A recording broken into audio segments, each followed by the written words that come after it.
मित्रों, मेरे प्यारे भाई और बहनों, ऐसा कहकर भाजपा ने, मोदी जी ने 2024 को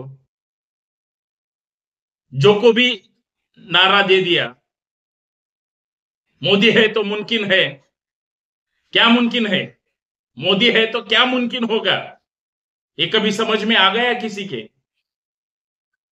क्या क्या मुमकिन है ये कभी बताया मोदी जी ने? कुछ नहीं।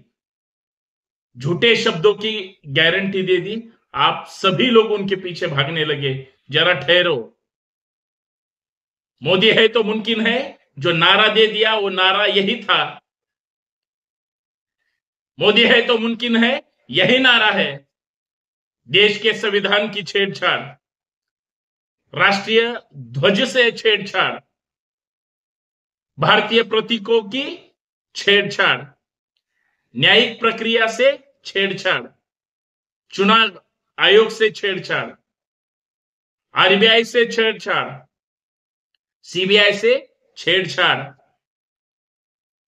एसबीआई से छेड़छाड़।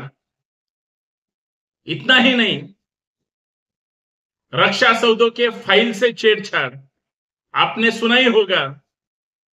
सरकारी संपत्तियों से छेड़छाड़, सरकारी दस्तावेज जो है उससे छेड़छाड़, देश के विकास से छेड़छाड़,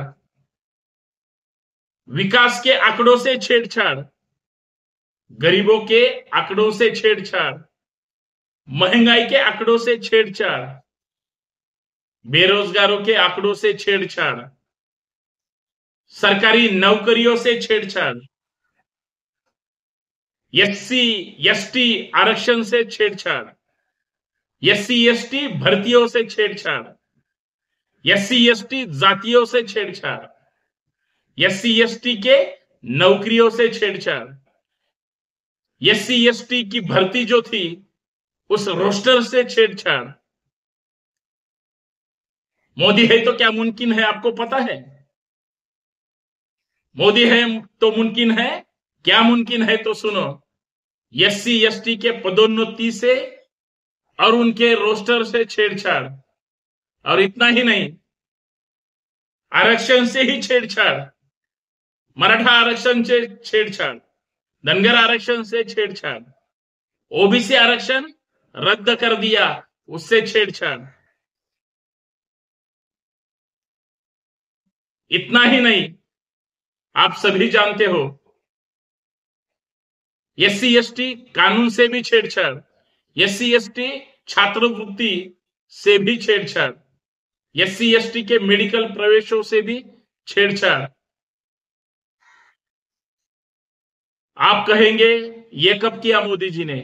तो आगे फिर सुनो। एससी एसटी के मेरिट से भी छेड़छाड़। ये सब एससी एसटी के लोगों से ही हुआ है क्या? इतना ही हो गया है? नहीं। ओबीसी के आरक्षण से भी छेड़छाड़, ओबीसी के भर्तियों से भी छेड़छाड़, ओबीसी की मेरिट से भी छेड़छाड़, आदिवासियों के हक अधिकारों से भी छेड़छाड़, आदिवासियों की जमीनों से भी छेड़छाड़, आदिवासियों के आवासों से भी छेड़छाड़, महिलाओं के अधिकार से भी छेड़छाड़। इतना ही नहीं, आप तो जानते हो मोदी साहब की पूरी राजनीति धार्मिक राजकारण से या उनकी राजनीति से जुड़ी है, लेकिन धार्मिक भावनाओं से भी छेड़छाड़, सांप्रदायिक सौहार्द से भी छेड़छाड़, सामाजिक सौहार्द से भी छेड़छाड़, और सबसे ज्यादा जो तुम्हारे और मेरे मन में है, जो आपके मन में जो चलता है वही खिलता है, और जो खिलता है वही बोलते हैं, उस पूरे सिस्टम से भी छेड़छाड़। इतना भी नहीं, जिस ईवीएम के बदौलत आदिवासी हो या एससी का हो या एसटी का हो, किसी ही जात समूह से हो,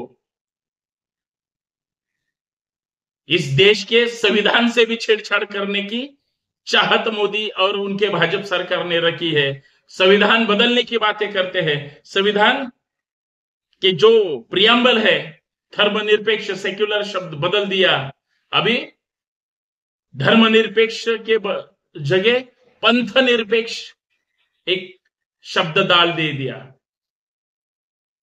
मेरे प्यारे भाइयों और बहनों, ऐसा कहकर मेरे प्यारे भाइयों और बहनों, मेरी भी बात सुनो। आप उनकी सुनते हो, अभी मेरी सुनो।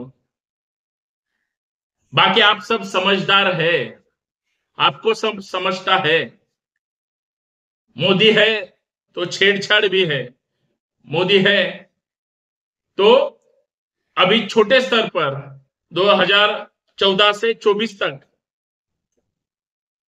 जिस जिस कार्यालय में, जिस जिस बड़े स्तर पर, जहां जहां सनदी अधिकारी हो या जहां जहां उनके संघ के लोग हो, हर समय उनके लोग उनके साथ खड़े होते हैं। और फिर एक बार भाजपा सरकार, फिर एक बार मोदी सरकार, ऐसे ही नारे लगाते हैं। वो उनका संवैधानिक हक होगा, लेकिन आपके हक का क्या? आपके बारे में कौन सोचता है? आपके बारे में कौन बात करता है? आपकी बात कौन सुनकर उसको इंप्लीमेंट करता है? ऐसी कोई सिस्टम है आपके पास? होगी नहीं। सब धुंधला कारोबार शुरू है और सब जुमलेबाजी शुरू है। इस बारे में एक ही कहूंगा, हमारा देश, हमारा संविधान और पूरे भारतीय नागरिक सबको एक मिलकर इकट्ठा होना होगा। चुनाव तो खत्म हो गए, लोगों ने वोटिंग तो डाल दी, किसकी सरकार बनेगी, क्या बनेगी, ये तो आने वाली 4 तारीख का समय भी बताएगा।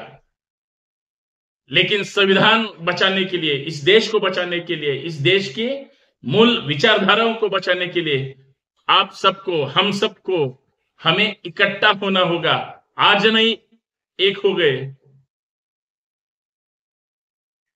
उत्तर प्रदेश के लोग हो या उधर बिहार के, हरियाणा के हो या उत्तरांचल के, पश्चिम बंगाल के हो या पंजाब के, महाराष्ट्र के हो या कर्नाटक, मध्य प्रदेश के, झारखंड के हो या हरियाणा के, सबको एक ही बात बताना चाहता हूं। उधर जम्मू कश्मीर हो या नीचे तमिलनाडु, सब तरफ एक ही संविधान है, लेकिन वो ही खतरे में है। उसे बचाना होगा, देश को बचाना होगा। सबको एक होके इस देश को बचाने के लिए सबको एक होना होगा, क्योंकि भारत मेरे देश है और सारे भारतीय मेरे भाई बहन हैं। ऐसा कहकर इस देश की राजनीति या इस देश की पूरी सिस्टम एक ही झटके में बदलने वाले कुछ लोग सत्ता पे बैठे हैं। उन्हें पूछो, अगर आप संविधान बदलना चाहोगे तो आप सत्ता पे नहीं बैठ सकेंगे। इसी के लिए ही काम करना होगा और इसी को ही देश बचाने की एक नई स्वतंत्रता की लड़ाई लड़नी होगी। धन्यवाद। जय भारत।